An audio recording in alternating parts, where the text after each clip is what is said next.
Today I am going to introduce an interesting lesson dedicated to a soldier, that is chapter name Siachen, the place of wild roses.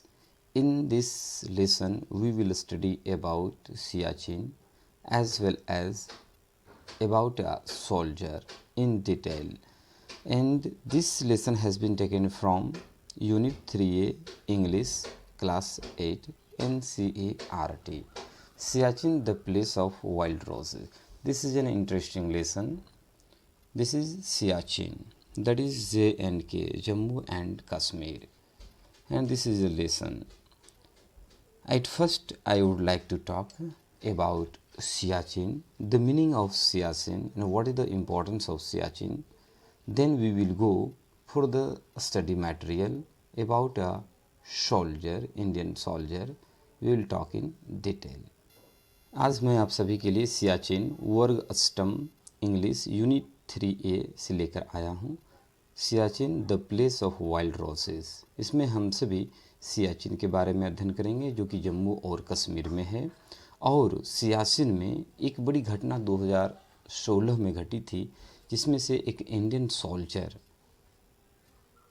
के साथ साथ 10 अन्य soldiers avalanche यानी बर्फीले तूफान के कारण मारे गए थे। उनकी हम सभी इसमें से अध्ययन करेंगे। तो सर्वप्रथम we should know about Siachen, then the place of wild roses.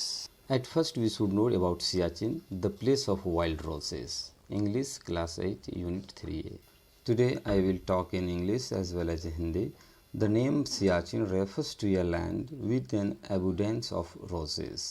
यहाँ पर हम लोग देखते हैं सियाचिन जो कि the place of wild रोसेस।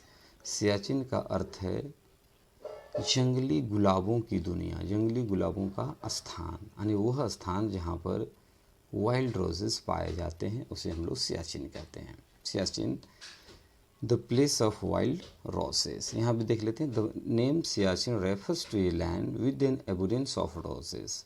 Siachen उस स्थान को इंगित करता है जहाँ ज़्यादा मात्रा में गुलाब पाए जाते हैं। अब समझ लें, सियाचिन जो है वह एक ऐसे स्थान का बोध कराता है जहाँ पर ज़्यादा से ज़्यादा मात्रा में गुलाब पौधे पाए जाते हैं। एबुडेंस ऑफ रोसेस, एबुडेंस में प्रचुरता, काफ़ी ज़्यादा मात्रा में, क्या रोसेस। तो एक बार और इसको हम लोग समरी बना लें। The name Siachen refers to a land with an abundance of roses. इसको हम लोग देते हैं सिया प्लस चून।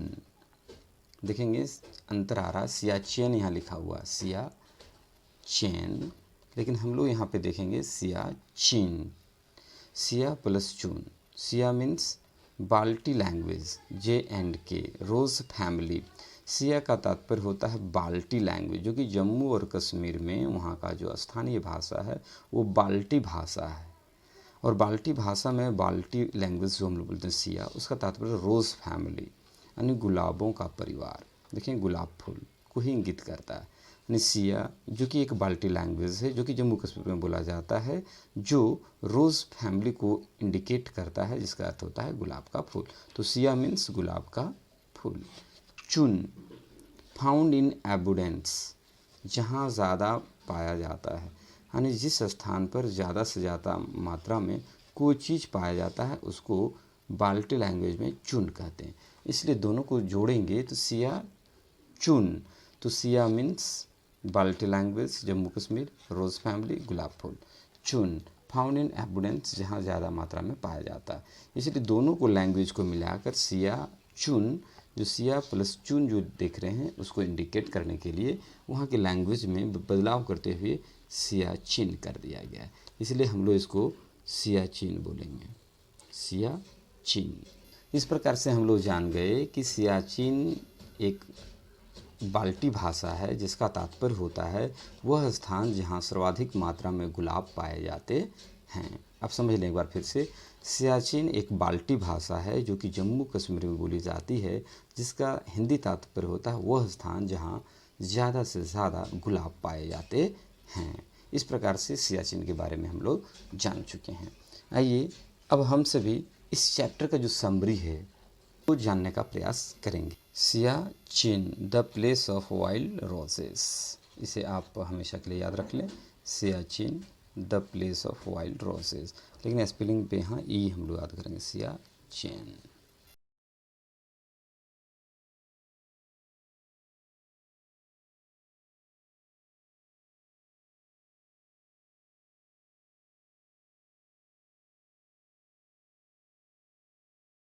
In this chapter, Siachen, the place of wild roses, we will learn about the life and dedication and sacrifice of Lance Nayak Hanumanthappa Koppad 1983-2016। इस पाठ में हम सभी लायंस नायक हनुमंथप्पा कोप्पड़ के बारे में पढ़ेंगे। Lance Nayak Hanumanthappa Koppad was the only soldier pulled out alive from under 30 feet of ice and snow after the Siachen avalanche in 2016। Lance Naik Hanumanthappa Koppal जो कि इंडियन आर्मी में काम कर रहे थे, भारत की सेवा में लगे हुए थे और कहाँ, सियाचिन क्षेत्र में थे। Lance Naik Hanumanthappa Koppad was the only soldier and lance Naik Hanumanthappa Koppad एकमात्र सैनिक थे pull out alive from under 30 feet of ice and snow after the Siachen avalanche. यानी 2016 में जब सियाचिन क्षेत्र में बर्फीला तूफान एवलांच या दैट इज एवलांच, बड़े पैमाने पर हिमस्खलन, एवलांच उस स्थिति को कहा जाता है जब ऊपर का पूरा बर्फीला पहाड़ नीचे की ओर चल पड़ता है अथवा अचानक गिर जाता है। तो इसको समझेंगे कि लांस नायक हनुमंथप्पा कोप्पड़ जब सियाचिन एवलांच हुआ 2016 में, तो वह एकमात्र इंडियन सोल्जर थे, एकमात्र भारतीय थे जिन्हें जिंदा 30 फीट गहरे बर्फ और बर्फीलों के टीले से उनको निकाला गया। हनुमंथप्पा कोप्पड़ का जन्म 1 जून 1983 को हुआ था, प्लेस धारवाड़, इंडिया में। डाइड 11 फरवरी 2016, service Indian army, Madras regiment. इस प्रकार से हम सभी इस कहानी का मुख्य जो पात्र है और जो कहानी का बेस है, the story revolves around lance Naik Hanumanthappa Koppad. पूरी कहानी लांस नायक हनुमंथप्पा कोप्पड़ पर आधारित है। 1983-2016 जिन्होंने देश की सेवा करते हुए जम्मू और कश्मीर के सियाचिन क्षेत्र में काम करते हुए 2016 को शहीद हो गए। वह भारतीय सरकार में सेवा में इंडियन आर्मी, भारतीय सेना में मद्रास रेजिमेंट की ओर से सेवा दे रहे थे। इनके बलिदान को, इनके त्याग को हम कभी भूल नहीं सकते। आइए पूरे चैप्टर को हम सभी जानने का प्रयास करेंगे। लांस नायक हनुमंथप्पा कोप्पड़।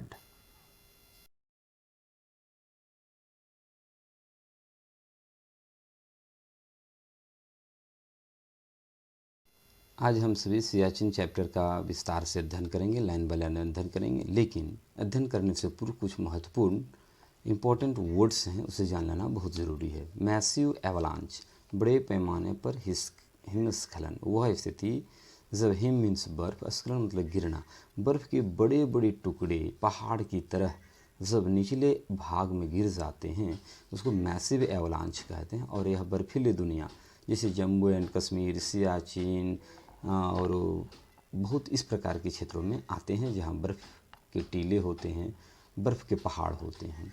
ग्लेशियर, हिमानी, बर्फ, हिमनद, बड़े बड़े क्षेत्र जो कि बड़े बड़े टीले होते हैं आपका ग्लेशियर का, आइस का, उसे हम लोग हिमानी कहते हैं। क्लाइमेट, जलवायु परिवर्तन, climate change. Line of control, नियंत्रण रेखा जो भारत और पाकिस्तान के बीच में है, LOC भी इसे बोलते हैं, लाइन ऑफ कंट्रोल, नियंत्रण रेखा। Siachen, the place of wild roses, जंगली गुलाबों का स्थान। सियाचिन हम लोग पहले भी देख चुके हैं, वह स्थान जहाँ ज़्यादा मात्रा में वाइल्ड रोजेज पाए जाते हैं। ब्लिजर्ड्स, बर्फीला तूफान, ठंडे प्रदेशों में, ठंडी दुनिया में हमेशा ब्लिजर्ड्स आने की संभावना बनी रहती है। WCF इम्पॉर्टेंट है, जो कि आगे चैप्टर में प्रश्न पूछे गए हैं। Wind chill factor, wind chill factor, क्योंकि वहाँ ठंडी जो हवा होती है, ठंडी हवा वो बहुत बड़ा मायने रखती है। जवान, जिसे इंडिया में भारत में सोल्जर भी कहते हैं, इसी को हम लोग सैनिक भी कहते हैं। भारतीय सैनिक को अंग्रेजी में सोल्जर, और उनके उपनाम जवान। भारतीय सैनिकों को जवान भी कहा जाता है। आएंगे एवलांच, पहाड़ से बर्फ़ का फिसलना। देखिए एवलांच, एक बार फिर से, पहाड़ से बर्फ़ का फिसलना। समझ लीजिए एक बहुत बड़ा पहाड़ है और वहाँ से बर्फ़ का नीचे की ओर आना एवलांच कहलाता है। रेस्क्यू ऑपरेशन, खोज अभियान। जब कोई घटना हो जाती है, बर्फ़ में लोग दब जाते हैं, तो रेस्क्यू ऑपरेशन प्रारंभ किए जाते हैं। और ध्यान देंगे बहुत इंपॉर्टेंट पॉइंट्स, -45 डिग्री सेल्सियस। यहाँ जो अब हम लोग सियाचिन के बारे में बात कर रहे हैं, यहाँ का तापमान -45 डिग्री सेल्सियस, -45 डिग्री सेल्सियस से भी कम तापमान यहाँ दर्ज किए जाते हैं। आप समझ सकते हैं कि हर चीज़ बर्फ़ ही बर्फ़ की तरह होगा। बाल्टी तिब्बती भाषा है जो कि जम्मू और कश्मीर में बोला जाता है। बाल्टी एक भाषा है जो कि तिब्बती भाषा है और जम्मू एंड कश्मीर के क्षेत्र जो कि उत्तरी पूर्वी क्षेत्र में है, नॉर्थ ईस्ट में, वहाँ पे बोली जाती है। इस प्रकार से कुछ इंपॉर्टेंट हैं, बहुत सारे जो वर्ड्स आएंगे मैं हैंड टू हैंड वहीं पर बताने का प्रयास करूँगा। Thank you. Siachen, the place of wild roses. Today I am going to talk about unit 3A class 8 NCERT book, Siachen, the place of wild roses. And we shall learn complete study. Think of the words loyalty, duty, respect, sacrifice, service, whose picture comes in front of our eyes. ध्यान दीजिए, यदि हम loyalty निष्ठा की बात करें, कर्तव्यपरायणता की बात करें, आदर सम्मान की बात करें, बलिदान की बात करें, सेवा की बात करें, तो आपके दिमाग में ज़रूर कुछ एक चेहरा, एक तस्वीर जरूर आएगा, डेफिनेटली ए सोल्जर। और वो जिस व्यक्ति यानी जिसमें लॉयल्टी हो, ड्यूटी हो, रिस्पेक्ट हो, सेक्रीफाइस हो, सर्विस हो, तो ज़रूर वो एक सोल्जर होगा, जिसे हम लोग सैनिक कहते हैं। आइए इस चैप्टर में हम लोग एक सैनिक के बारे में पढ़ेंगे, सियाचिन चैप्टर में विस्तार से। दिस इज सियाचिन रेंज, यह सियाचिन का क्षेत्र है जो कि पहाड़ आपको दिखाई दे रहे हैं, ये बर्फ़ है, देख रहे हैं, धूप जो है, रोशनी सूरज की पड़ रही है तो कलर चेंज है। This is Siachen. आइए विस्तार से पढ़ते हैं, learn in detail. The name Siachen refers to a land with an evidence of roses. Siachen जहाँ ज़्यादा मात्रा में गुलाब पाए जाते हैं, उस क्षेत्र को इंडिकेट करता है। Sia in the Balti language refers to the rose family. Sia का तात्पर्य हुआ कि वह जहाँ पर रोज़ फैमिली पाया जाता है, जो कि बाल्टी भाषा में है। Widely found in the region, and Chun refers to anything found in abundance. Chun का तात्पर्य हुआ कि वह स्थान जहाँ ज़्यादा मात्रा में पाया जाता है। In spite of the severe climate, the word Siachen ironically means the place of wild roses. यहाँ पे कई प्रकार के क्लाइमेट, जलवायु परिवर्तन होते रहते हैं और इनका अन्य नाम the place of wild roses, वह स्थान जहाँ भारी मात्रा में वाइल्ड रोजेस पाए जाते हैं, उस क्षेत्र को सियाचिन कहते हैं। It falls from a height of 5753 metre above sea level, और यह जो पाया जाता है हमारे समुद्र तल से 5753 मीटर ऊंचाई पर। And is the longest glacier in the Karakoram range of the trans Himalayas, और यह ट्रांस हिमालय जो है काराकोरम क्षेत्र का वह सबसे लंबा ग्लेशियर है Siachen. It is located just northeast of the point where the line of control between India and Pakistan ends. यह बहुत ही रोचक है। It is located just northeast, यह उत्तर और पूर्व की स्थिति में स्थित है, जहाँ पर बहुत ही सन्निकट में है लाइन ऑफ कंट्रोल, नियंत्रण रेखा, जो भारत और पाकिस्तान के बीच में लाइन ऑफ कंट्रोल है, नियंत्रण रेखा है, उसके जस्ट नॉर्थ ईस्ट में यह सियाचिन क्षेत्र स्थित है। The term line of control is the line that India and Pakistan have agreed upon for discussion of Kashmir in 1972। यह जो लाइन ऑफ कंट्रोल है वो भारत और पाकिस्तान की सहमति के द्वारा डिवीज़न ऑफ कश्मीर सिंस 1972 यानी 1972 ईस्वी में कश्मीर को लेकर जो विवाद है, दोनों के बीच में, इंडिया और पाकिस्तान के बीच में एक लाइन ऑफ कंट्रोल, नियंत्रण रेखा स्थापित की गई है। The land on one side is controlled by India and on other side by Pakistan. Bharat का क्षेत्र जो है वो भारत के द्वारा नियंत्रित किया जाता है और पाकिस्तान का जो क्षेत्र है वो पाकिस्तान के द्वारा नियंत्रित किया जाता है।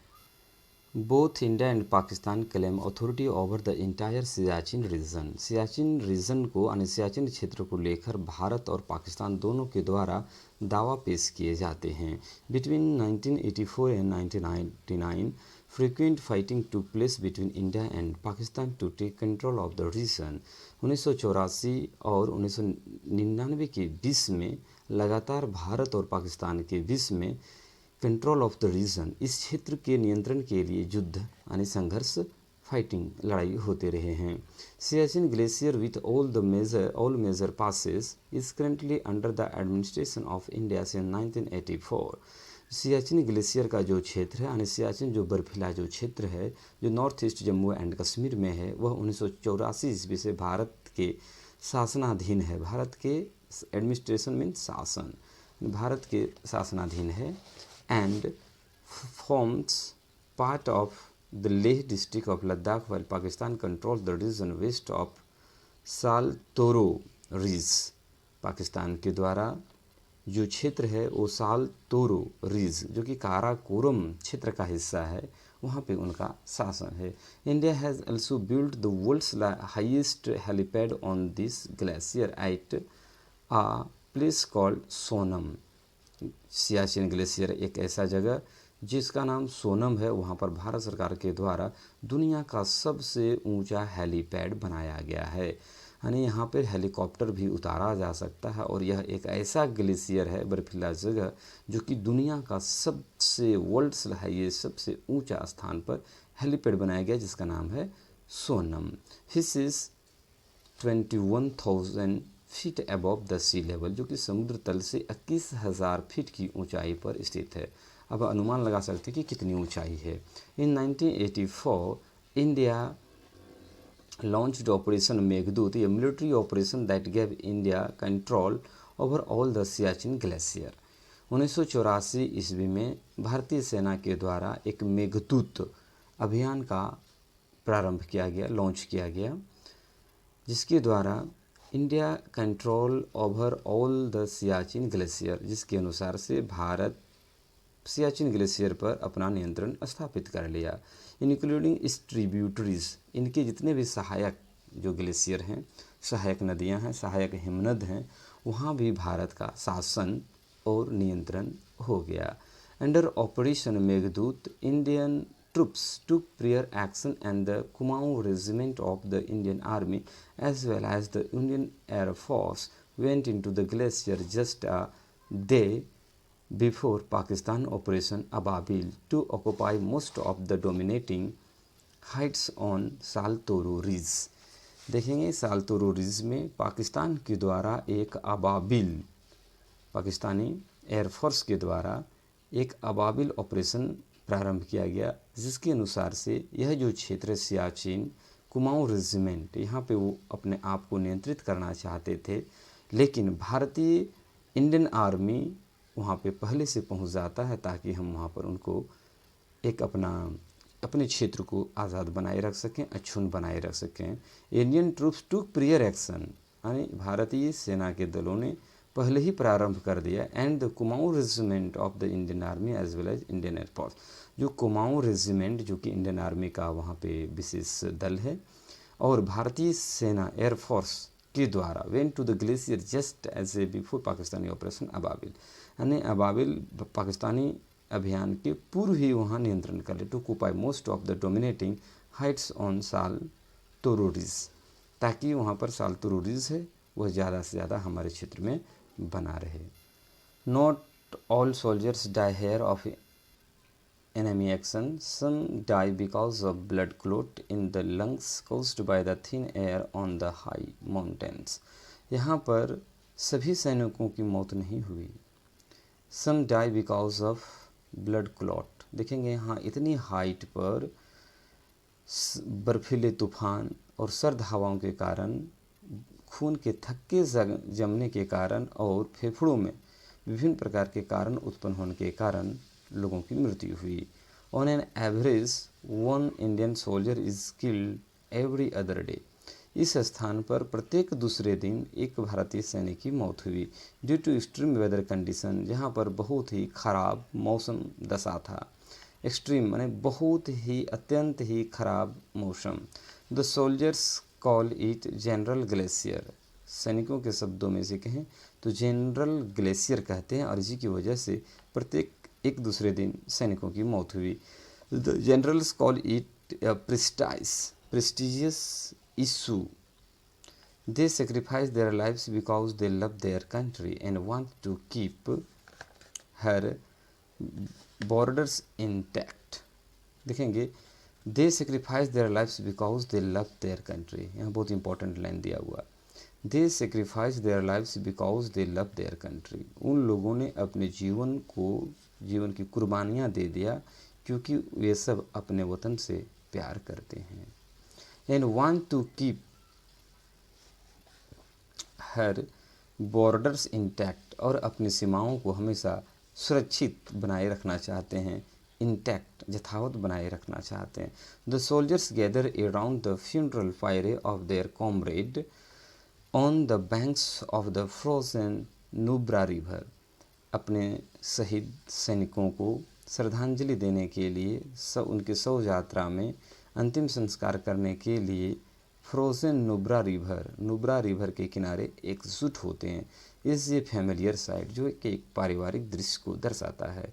Fighting back the icy winds and flakes that sting the face like thorns, यहाँ पर तेज़ हवा जो है, आइसी विंड्स बर्फीली हवा, वह जो है सो विशेष प्रकार का चेहरों पर असर डालता है और असहनीय होता है। They come to pay their last respects to one of the Siachen warriors, ये सभी नुब्रा नदी के किनारे अपने खोए हुए मित्र यानी शहीद भारतीय सैनिक अपने जो है सियाचिन वॉरियर्स, सियाचिन योद्धा को नमन करने के लिए, उनको अंतिम विदाई देने के लिए नुब्रा नदी के किनारे एकजुट हुए हैं।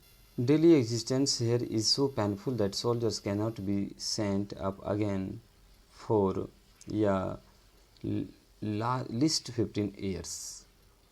Daily existence here is so painful, यहाँ पर प्रतिदिन की स्थिति बहुत ही खतरनाक, बहुत ही भयावह होता है। Soldiers cannot be sent up again for at least 15 years, और यहाँ पर 15 वर्षों तक किसी सेना को भेज पाना बहुत मुश्किल होता है। Of every 2 men sent up 1 is a casualty, किन्हीं 2 को भेजी जाती है, उनमें से एक ही कैजुअलिटी हो जाती है। The main glaciers and its 7 branches face blizzards, बर्फीले तूफान, ब्लिजर्ड्स मीन्स बर्फीले तूफान। यहाँ पर जो है मुख्य ग्लेशियर वह जो है 7 ब्रांचेज में है, 7 खंडों में है, शाखाओं में है, जहाँ पर भारी मात्रा में बर्फीले तूफान का सामना करना पड़ता है। 150 knots nearly 300 kilometre per hour, इतने बर्फीले तूफान यहाँ चलते हैं कि 300 किलोमीटर प्रति घंटे की रफ्तार से बर्फ़ यहाँ पे चलती है। That can blow a man of, जो कि एक व्यक्ति को उड़ा कर ले जा सकता है। Temperature drops to 40 degrees below, यहाँ पर तापमान 40 डिग्री से नीचे चला जाता है। फ्रीजिंग पॉइंट, जमा देने वाला बर्फ़, जमा देने वाला स्थान। The lowest recorded as far as been -45 degree Celsius, और यहाँ पे जो तापमान को रिकॉर्ड किया गया है वह -45 डिग्री सेल्सियस, माइनस मीन्स बहुत ही नीचे। Added to this the wind chill factor WCF, उधर एक प्रश्न भी बनाया गया है। विंड चिल फैक्टर यानी हवा जो होती है, ठंडी हवा, वो बहुत बड़ा कारक होता है। In the region has proved fatal, the shelter and clothing given to the jawans is design to protect them from, जो भारतीय सेनाओं को शेल्टर आवास के लिए और पहनने के लिए जो कपड़े दिए जाते हैं, given to the jawan, design to protect them from. WCF wind chill factor up to 800, यहाँ पे विंड चिल फैक्टर से बचने के लिए भारतीय जवानों को पोशाक और ठहरने के लिए कपड़े, तिरपाल वगैरह दिए जाते हैं। But the average WCF in winter is around 1400 when any exposed flesh will freeze within minutes। यानी एक ऐसी दशा 1400 जब कोई भी 1 मिनट में जमा सकता है। इन सच एन एक्सट्रीम क्लाइमेट, यानी बहुत ही विपरीत जलवायु में normal life is virtually impossible, यानी सामान्य जो जीवन है वस्तुतः वह असंभव है। बिकॉज ऑलमोस्ट एवरीथिंग फ्रीजेज सॉलिड, क्योंकि हर चीज़ जमकर एक कठोर वस्तु की तरह हो जाती है। ओनियंस नीड टू बी काट, ओनियन जो है प्याज उसे काटना पड़ता है, इतने हार्ड हो जाते हैं। एग्स बिकम्स लाइक रॉक, जो हमारे अंडे हैं वह एक चट्टान की तरह हो जाता है। And cannot even be broken and most toothpastes except gels cannot be squeezed out, और जो टूथपेस्ट होते हैं उसे अब बाहर नहीं कर पाएंगे क्योंकि इतने बर्फ़ में जम चुके होते हैं। Chocolates becomes as hard as steel plates, और चॉकलेट जो है वो इतना हार्ड हो जाता है लगता है मानो स्टील प्लेट्स हो। And if you bite them, यदि आप उसे काटते हैं अथवा खाने का प्रयास करते हैं, you could break your teeth, तो समझिए आप अपने दांतों को तोड़ लेते हैं। Metal and the human skin become so chilled that when ये जवान tries to load his gun the bullets stick to his gloveless hand. देखेंगे यहाँ पे कि जो human skin becomes a chilled, मानव का जो शरीर है वह इतना ठंडा हो जाता है कि जब एक भारतीय जवान, जिसे सैनिक कहते हैं, अपने गन में जब बारूद अथवा बुलेट्स को डालना प्रयास करते हैं to take his gloveless hand, तो उसे ग्लोबलेस हैंड से प्रयोग करना पड़ता है। If he tries to take them off, यदि उसको वह चाहते हैं कि हटा दें, the skin will also peel off, जो हमारा स्किन है वह परेशान हो जाता है अथवा ठंड से प्रभावित हो जाता है। Except for rum and kerosene everything is frozen solid, सिर्फ रम और केरोसिन को यदि छोड़ दिया जाए तो हर चीज़ फ्रोजन हो जाता है, जो यानी कि हार्ड हो जाता है। Even in full clothing one cannot stand outside for more than 10 minutes, पूरे पोशाक भी पहने हों तो वह व्यक्ति 10 मिनट तक बाहर में रह नहीं सकता। One big challenge is to keep man mentally alert in that condition, यहाँ पे सबसे बड़ी चुनौती यह है कि किसी व्यक्ति को मानसिक तौर पर यहाँ कैसे उसे हमेशा तैयार कंडीशन में रखें और अलर्ट मोड में रखें, क्योंकि यह ठंडा प्रदेश है। WCF विंड चिल फैक्टर यहाँ पे बहुत ही परिस्थिति खराब कर देता है। When a soldier gets a call to join the glacier camp, he bathes and saps, knowing that he will not be in a condition to do so for the next 3 months। देखिए, जब किसी soldier को एक बार में glacier camp के लिए जाना पड़ता है अथवा ग्लेशियर कैंप के लिए कॉल किया जाता है, तो ही बाथ्स एंड सेप्स नोइंग दैट, वह अपने दाढ़ी बना लेते हैं, सेप्स करते हैं और स्नान कर लेते हैं, यह जानते हुए a condition to do so, क्योंकि यह जानते हुए कि अगले 3 महीने तक many write long letters home being uncertain when they may be able to do so next. कई सोल्जर्स जो होते हैं लंबे खत लिख डालते हैं ताकि वह कब लौट कर आएंगे उन्हें यह पता नहीं होता, अनसर्टेन अनिश्चित होता है। देन दे पैक देयर रक सैक्स विथ वार्म क्लॉथ्स, इसके बाद वे सभी अपने जो वार्म कपड़े हैं, गर्म कपड़े हैं, स्लीपिंग बैग है, फोटोग्राफ्स है, टॉयलेटरीज है, ऑल इम्पॉर्टेंट केरोसिन स्टोव है, सभी को अपने पीछे बैग, जो कि शरीर में पीछे में बांध के जो चलते हैं, उसमें सब डाल लेते हैं। The stove is used for keeping warm and helping in melting snow for drinking and having a wash. एक स्टोव हमेशा लेकर चलते हैं जो कि जल को गर्म करने और उन्हें बर्फ़ को पिघलाने में काम आता है, for drinking and having a wash, जो कि पानी को पीने में भी काम आता है और स्नान करने के समय में स्टोव का प्रयोग करके इसका किया जाता है। On 23 February 2016 an avalanche hit an Indian military base in northern Siachen Glacier region। 3 फरवरी 2016 ईस्वी को नॉर्दर्न जो पूर्वी हिस्सा है सियाचिन ग्लेशियर का, उसमें एक एवलांच आ जाता है। एवलांच शुरू में बताए थे बड़े पैमाने पर हिमस्खलन हो जाता है, trapping 10 soldiers under deep snow, जिसकी वजह से 10 सैनिक बर्फ़ के अंदर चले गए। यानी 10 सोल्जर्स जो इंडियन सोल्जर है वह बर्फ के अंदर समा गए। Lance Naik Hanumanthappa Koppad, an Indian soldier with the Madras regiment of Indian army.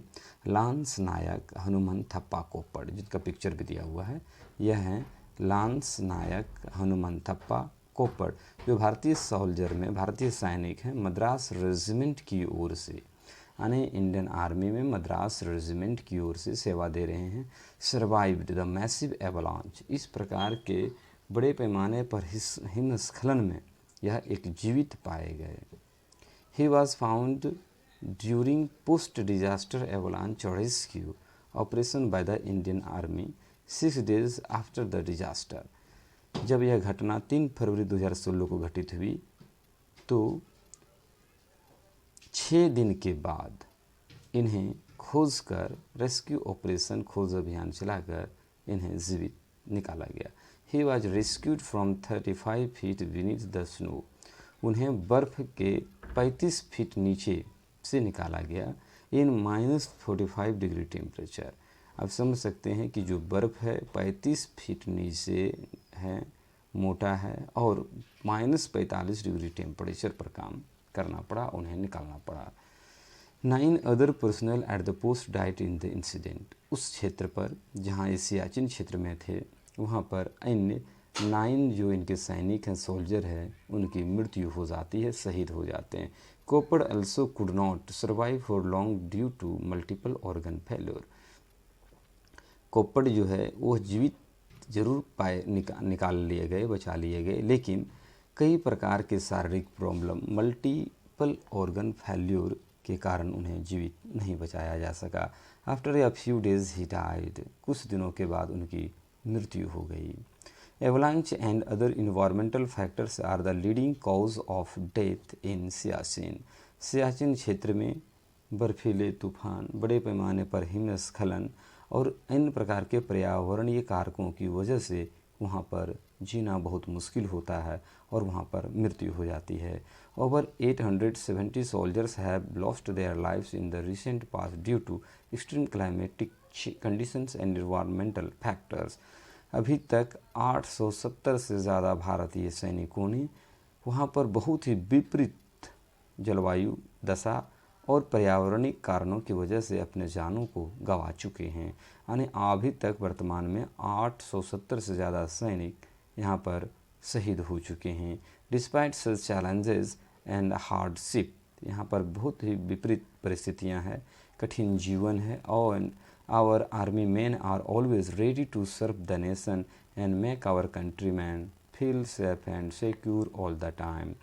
और याद रखेंगे, our army man are always ready, इतनी परिस्थितियाँ हैं, इतना कठिन जीवन है, इतनी सारी चुनौतियाँ हैं, फिर भी हमारे भारतीय सैनिक हमेशा देश की सेवा में लगे रहते हैं। और यही वजह है कि हम सभी देशवासी आराम से चैन और अमन की ज़िंदगी जीते हैं।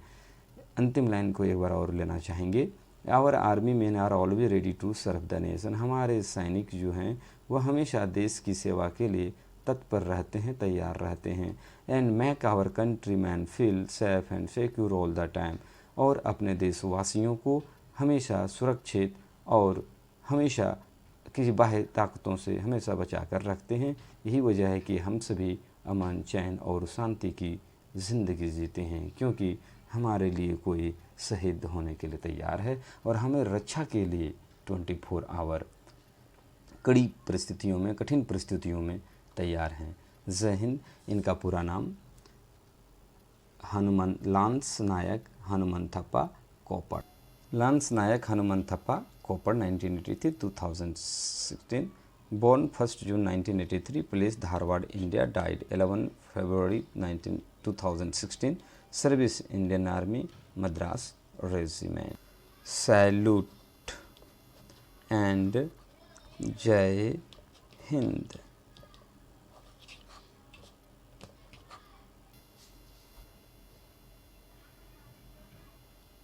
This is Siachen. Siachen, the place of wild roses. In this way, in this chapter, we have studied about Siachen and about Hanumanthappa Koppad। इस पाठ में हम सभी सियाचिन के बारे में विस्तार से अध्ययन किए और साथ ही साथ लांस नायक हनुमान थापा कोपड़ के बारे में विस्तार से जाने की जानकारी प्राप्त की, जो भारतीय आर्मी में सेना के तौर पर कार्यरत थे, लांस नायक के पद पर कार्यरत थे और जिन्होंने देश की सेवा करते हुए अपने आप को शहीद कर दिया। जय हिंद, जय भारत।